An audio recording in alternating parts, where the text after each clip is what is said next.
Welcome to the replay. Good afternoon, good afternoon. It is a really, really sunny day here in Boston. I'm in my car and but I drank a ton of water. I need to use the restroom. So this is going to be fast because I have to pee. But I knew I wouldn't have a chance to do this if I didn't get it in really, really fast. So this is going to be super fast. Please invite people now if you want to share. You can swipe left to right on an iPhone, up on an Android. I'm going to be talking about people have this fear of being salesy, and this is killing me. Like, you guys, this whole topic of I don't want to be salesy is killing me. I just want, let's get this worked out. See, look, I'm getting all flushed in the face. This gets me hot and bothered. Hopefully no trolls heard that. Okay, why is it that we feel salesy? And why is it that feeling salesy stops us in our tracks? Okay, we got to figure this out, guys. You got to figure this out, because this is like, it's paralyzing a lot of people. How many of you guys feel worried ever that you're sounding salesy when you're sharing your product or your business with somebody? How many get held back by that? Or how many of you guys have heard that from your team members that, oh, I don't want to be salesy, so therefore they're like literally going like this, you know, in a sense, and not saying anything because they've got that fear. Okay, so I don't understand this anymore. I don't understand this. I just don't get it. You guys have to help me. What is behind the fear of being salesy? Like, you're not really afraid of being salesy. There's something else. So let's do a little game here. Let's complete the sentence. I'm afraid to come across as salesy because what? Rejection. Because they'll say no? I don't think that's it. I don't think that's it. Because no doesn't like kill you. It doesn't destroy the planet. It doesn't. What does rejection mean then? Why I'm afraid to be rejected because what? Let's go a little deeper there. I'm afraid what others think when they see judgment. Okay, looking stupid to friends, fear of being judged, you don't want to sound like you're in an MLM, damaging relationships and integrity, feeling like an ass, bothering people. Okay, this actually could be a really challenging topic to do via Periscope because we can't have a conversation. You don't want your friends to avoid you, want them to buy and don't want to lose out. Okay, all right. I don't know how to best do this via Periscope. By the way, those of you who are new, my name is Christy Collins. I'm a Young Living Diamond leader, and I really want to start dialoguing about this. I think this is going to be more than one Periscope, but the whole salesy thing, like, I don't get the fear that people have. Let me share a quick story with you guys, okay? Now, I understand that salesy is not good, okay? But it doesn't, oh gosh. See, I should have planned this out. When I don't plan Periscopes, I get all just, ugh. Let me share a quick story. The other day we had a knock on the door. It was these people that were coming from the tree cutters. The tree cutters have been in the neighborhood doing lots of work. The guy had come by my house a week before, had come at a very inappropriate time. I was not prepared to have a conversation with him, and he proceeded to basically tell me that they needed to come and do work at our house because they were in the neighborhood, and so we could save money if we booked them. Okay, I politely told him, no, this is not a good time, and I'm not the person to talk to. You need to come talk to when my husband's home. So they didn't come when my husband was home. Instead, they came a few days ago when just me and the kids were home. It was, again, a very inconvenient time for us, and I told him it wasn't a good time, but they pushed back and said, we're just going to do an estimate. Come on out, put your shoes on, we're going to do an estimate. So I go outside, and right away the guy just jumps in, and he starts telling me how we've got all our trucks here, we've got the equipment here, it'll save us time if we can do your trees now, and we'll save you money because we're already in the neighborhood. Not once did he actually ask if we wanted any trees taken down. Not once did he actually ask, like, if it would be helpful, if we had that in our mind at this time, if we were thinking about it, and none of it. And they proceeded to just go on and on about what they would do, and they told us all the trees they cut down, and they ignored my children who were standing right there. They made comments about kids and how kids, little kids are troublemakers, and my kids who are 7 and 10 took offense to being called little kids, I'll tell you that much. And they just were not listening to a word I was saying. And then they gave me this quote and said, you need to call us by tonight so that we can do this. And they were asking us to spend $5,000. And I just looked at them. I said, you're asking me to make a $5,000 decision right now or in the next 2 hours without talking to my husband? I'm like, you're absolutely crazy. So, needless to say, they're not going to get our business. Now, I sat down with my boys afterwards and we talked about that whole experience. And I said, I want to talk to you guys about what just went down there. I said, because that is exactly opposite how I want you to ever do business when you have your own companies. My kids and I talk about business all the time. We talk about it when we are at the restaurants. And the waiter, we had this amazing waiter, but he made one big mistake. He made a mistake. And right now I'm big on QBQ, the book QBQ with my kids. If anybody read QBQ, I'm going off on a tangent, but I'm coming back. Right? QBQ is all about taking ownership for your own actions, not putting other people, not blaming other people, not making excuses based on other people. And our waiter was awesome, but he did make one mistake. He forgot our coleslaw. He came back to the table and he said, "Oh, that wasn't my fault. That was the kitchen. They forgot to put it on." So my boys and I proceeded to have like a good 15-minute conversation about why that was not a QBQ question and what could the waiter have done better. Like how could he have taken more ownership next time around? So anyway, we have these kind of conversations. I don't know how to redirect the camera, Deb. I can see myself okay. Is anybody else not seeing my face? It's probably a good thing today. No makeup on.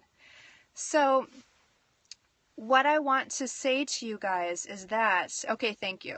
Deb, you might need to switch your phone. You might need to turn it around. So, what I have to say to you is, when those tree cutters came to my house, they were salesy, okay? They were salesy, and it didn't work for me, all right? Now, I feel like most of you are not salesy. However, you have this fear of it. So maybe if we can help address what is salesy and what is not, you guys can all get over this fear of something that you're not actually really doing, okay? Most people in Young Living, we'll talk about Young Living, are yellows.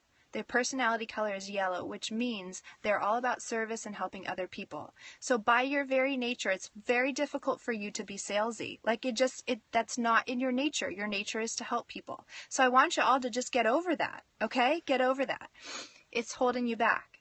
However, I do want to give you, I'm big about tools, right? Let's give you tools that you can use to, when you feel like you might be being salesy, you can just get out of that place right now, okay? Especially if you're a yellow. So, one of the things that you can do is if you feel like you're being salesy, here's what happens. You become salesy. If you're worried about being salesy, you will probably be salesy because you're in that energy.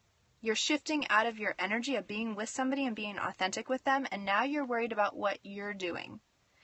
To me, the definition of salesy is like forcing something on someone. It's pushing a product on someone. It's pushing your viewpoints on someone. It's like forcing people into something that they're not interested in or not ready for. So if you have an inclination that you're being salesy, chances are you're not actually truly connecting with the person that you're across from, and therefore you might be slipping into salesy mode. So how can you avoid that? Okay, how do you avoid that? And I get this experience too sometimes, and it's usually because I haven't done something. I haven't connected with that person, or I haven't reminded myself that I'm here to serve. Okay, let's go back to the tree guy. So Lisa brought up the tree guy. And I told my boys, I said, what could the tree guy have done differently? I said, that tree guy would have had my attention if he had, number one, asked me a question. How long have you guys lived here? It's a beautiful house. Beautiful house. How long have you guys lived here? You know, I've noticed the trees are looking a little overgrown. Have you ever had them trimmed before? You know, has anything ever fallen down? Now tell me where the boys typically play in the yard. He didn't ask me any of those questions. He told me, you got to take that tree and that tree and that tree. And I said, sir, that's not where the boys play. Oh, but it's over the tree set. But the boys don't play on the tree set. They play in the back with the rocks and all the other stuff. He could have asked me a question about where my boys play, or where we are most typically in the yard. He could have asked me all sorts of things. And as I told him answers, I probably would have gotten a little more of a connection with him. I probably would have liked him more because we love talking about ourselves, right? but he didn't ask me any questions. He was in sales mode. So how do you get out of sales mode? You ask someone a question about themselves, okay? Most people get into sales mode when they're new in network marketing because they feel like they have to vomit their product all over the other person, right? It's like someone says to you, oh, you smell good. And you feel like the only way you can proceed is to literally just start vomiting information about the oil that you're wearing or the oil that you love or what you heard on this teleclass or Seed to Seal or Gary Young or all these different things, right? And you vomit all over them. And at the end of that conversation or exchange, you feel salesy because the person leaves and they don't have any interest in what you were talking about. Why? Because you never established whether they had a need for it or not. It was all about you. If you're being all about you, you are being salesy. Okay, so one quick way to get out of sales mode or even just the fear or worry of being in sales mode is to ask someone a question about themselves. Just ask them any question. It doesn't even have to be about your product. Just say, if I'm nervous, my mentor Pam has an amazing quote. She said, when you are nervous, be of service.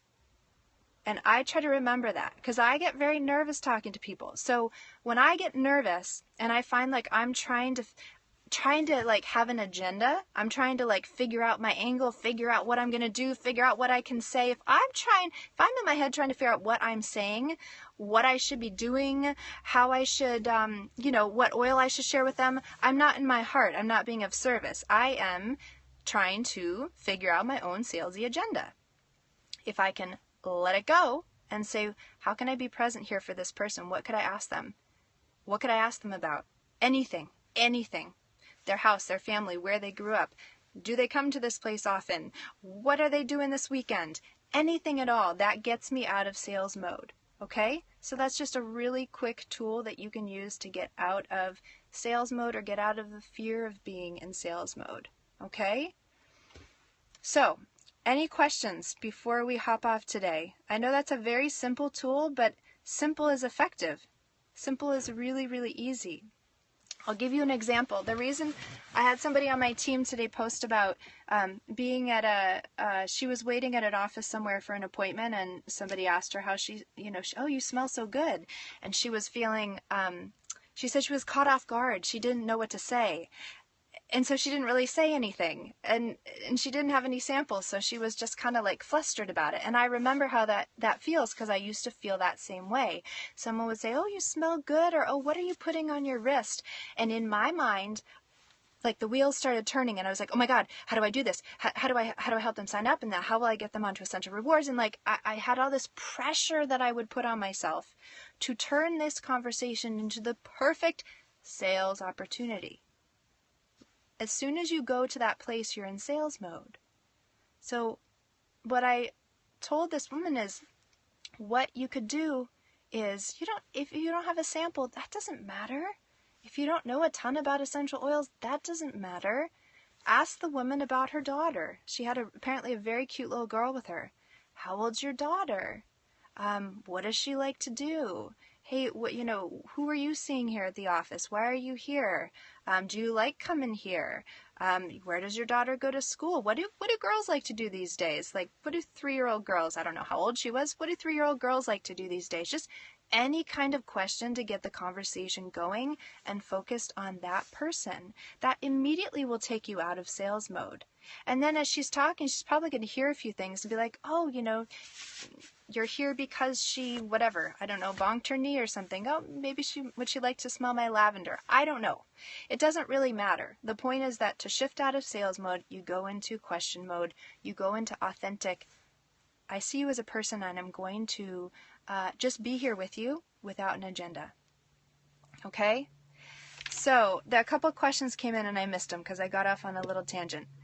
And I do have to go in and use the restroom very soon. So if you got a question, ask it again. But guys, you got to just let go. Just let go of the whole salesy thing. It is holding you back. It is holding you back. And it is just simply an excuse in your mind. So the best way you get rid of it is just literally to get rid of it. Just stop. Just stop.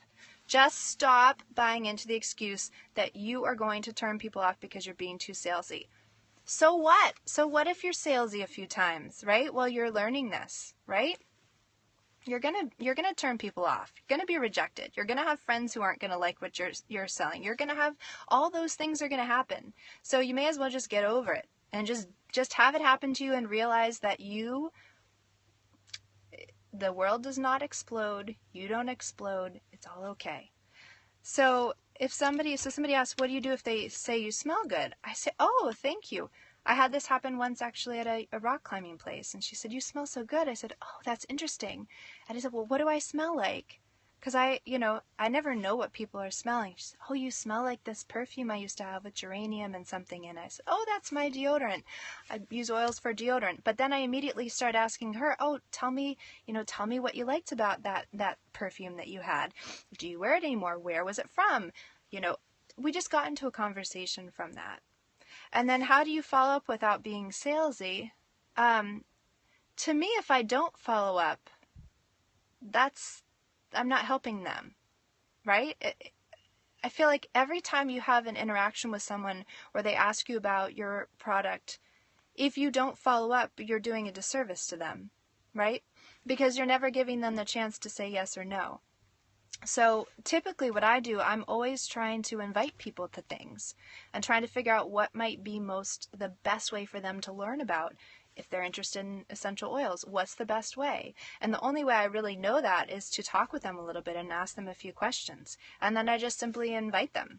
Sometimes I'll invite them to sign up for my Marketing Sense newsletter, and I literally just hand over the phone to them. And sometimes I'll invite them to a class in my house. Sometimes I'll invite them to a Facebook group. It kind of depends on who the person is. I always ask people for permission to follow up, right? I always ask them, to try and set up a follow-up call right then and there. That's my goal, is to get a follow-up call right then and there. So any other questions that this topic brought up for you guys? Who's still feeling like they got that fear there of being salesy?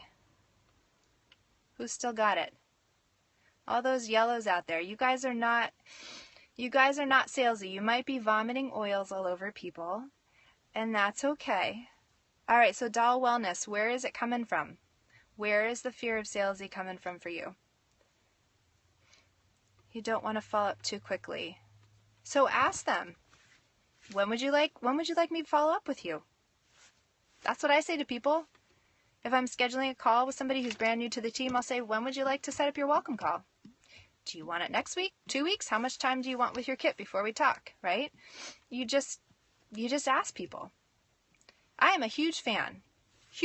Those of you who know me, I'm a huge fan of transparency. If you're feeling a certain way, you tell people.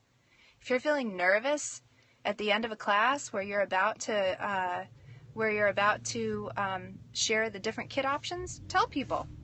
I'm nervous. I'm still new to sharing about these kits. I'm nervous. Please bear with me. Just get it all out there. The silence from people makes you feel you're pushing your product. So silence when? When is the silence coming? Checking on Facebook prospects, don't want to bug them. Yeah, you don't want to bug people too much. You don't want to bug people a lot. Silence when following up. So oftentimes what I find, if you're following up with prospects or you're following up with people and you're hearing nothing, you've missed the connection boat. You've missed the connection. There's not an urgency for them to follow up with you or to respond to your follow-ups. So usually if I'm following up with someone and they're not calling me back, or even a team member that's not calling me back, somebody I enrolled, way back when, I probably missed the connection boat. I did not find out their why. I didn't get to know them well enough. I didn't have that connection with them. How do you get it back? Sometimes you don't. Sometimes you never do. Those are the people that are on your team that go inactive. If you never took the time to set up the connection, or they were somebody who came onto your team and was just assigned to you and there's no connection there, they often go inactive, and it's a bummer. But what I do is I look at the list of people on my team, and sometimes there are folks that I don't have a connection with, and I say, what can I do to try to establish this connection? I will keep calling them, and sometimes I'll send a little care package, and I just continue to try. I do the best that I can. See, for me, QBQ is all about, You got to get the book QBQ, guy. It's life-changing. So for me, I just say, you know what? If somebody goes inactive, I want to know I did everything that I could. So if I messed up in the beginning and I enrolled them and then I just went on to the next class and I didn't actually take the time to really welcome them well to the team and get them started and answer their questions, and I messed that up, then I got to I got to work it later down the line. I got to kind of try and salvage the relationship. And if I can't salvage it, then what I want to do is do better the next time. I want to do better with the next person. Care package, it doesn't matter. I don't really send out that many care packages because I hate mailing stuff.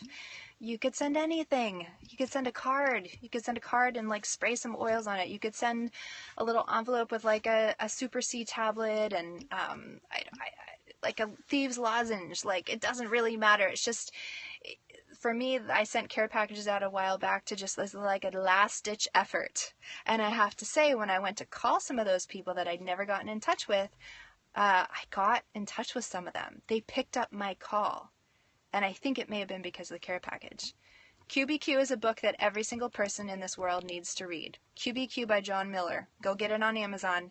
If you have children, start them learning about QBQ. It's so funny because my boys don't know what QBQ is.